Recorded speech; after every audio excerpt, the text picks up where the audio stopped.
Assalamualaikum warahmatullahi wabarakatuh. Apa kabar semuanya? Semoga selalu sehat dan tetap semangat.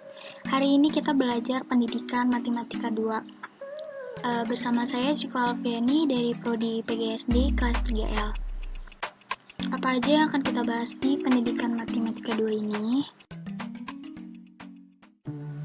Nah, kita akan belajar geometri. Kenapa sih harus belajar geometri? Di sini menurut Nur Aini tahun 2020, masih banyak siswa yang mengalami kesulitan dalam belajar geometri sehingga prestasi siswa dalam belajar geometri masih belum memuaskan. Nah, itu kenapa kita harus belajar geometri. Nah, teori mengenai proses perkembangan yang dilalui siswa dalam belajar geometri adalah teori Van Hill.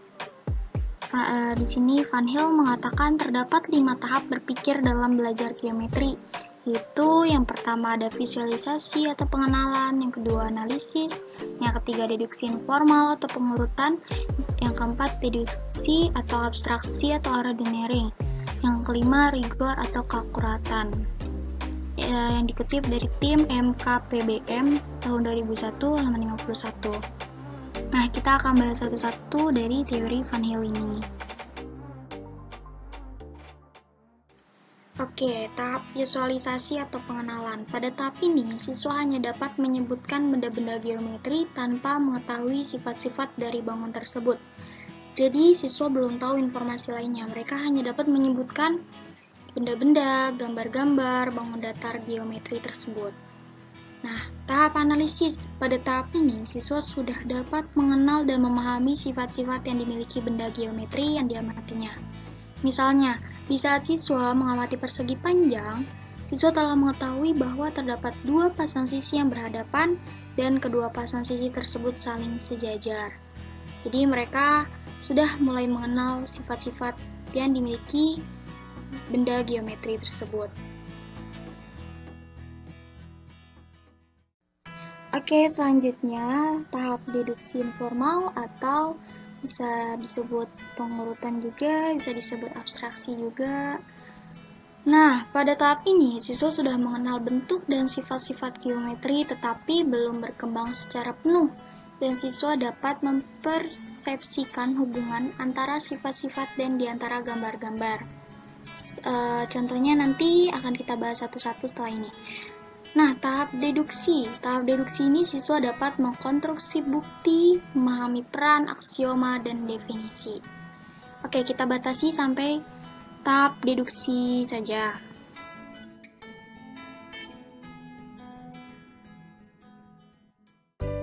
Oke, pembahasan yang pertama tahap visualisasi atau pengenalan.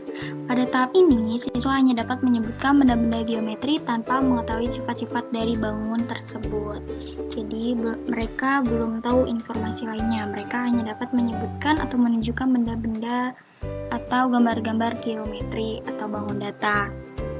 Contohnya, persegi panjang yang mana? Yang warna merah. Lingkaran yang mana? Yang warna biru. Persegi yang mana? Yang warna kuning. Jadi mereka hanya dapat menyebutkan dan menunjukkan benda-benda geometri. Jika siswa sudah memahami dan bisa menyebutkan atau menunjukkan, berarti mereka sudah berada di tahap visualisasi atau tahap pengenalan.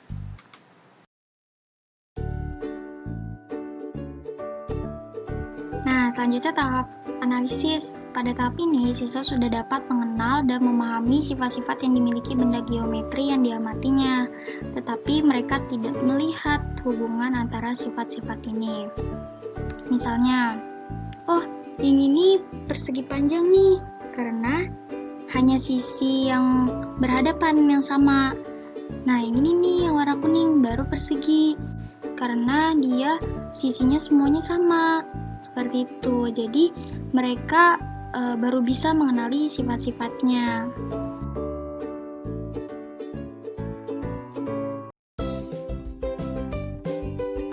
Oke, selanjutnya tahap deduksi informal atau pengurutan atau disebut juga abstraksi. Jadi pada tahap ini siswa sudah mengenal bentuk dan sifat-sifat geometri, tetapi belum berkembang secara penuh. Dan siswa dapat mempersepsikan hubungan antara sifat-sifat dan di antara gambar-gambar. Jadi, jika pada tahap sebelumnya atau di tahap analisis, mereka belum memahami sifat-sifatnya, mereka akan sulit untuk masuk ke tahap deduksi informal ini. Langsung masuk ke contoh. Jadi, kalau persegi itu punya 4 sisi sama panjang dan sudutnya masing-masing itu 90 derajat. Persegi panjang, 4 sudutnya juga 90 derajat, tetapi yang bedakan sisi yang sama itu hanya sisi yang berhadapan. Misalkan, sisi yang atas dengan sisi yang bawah itu sama, tetapi sisi yang atas dengan sisi yang samping itu berbeda. Jadi mereka mampu melihat hubungan dan sifat-sifatnya. Nah, selanjutnya tahap deduksi. Pada tahap ini, siswa dapat mengkonstruksi bukti, memahami peran aksioma, dan definisi. Jadi, contohnya itu ketika siswa menghitung keliling. Nah, si siswa ini ingin menghitung keliling dari persegi.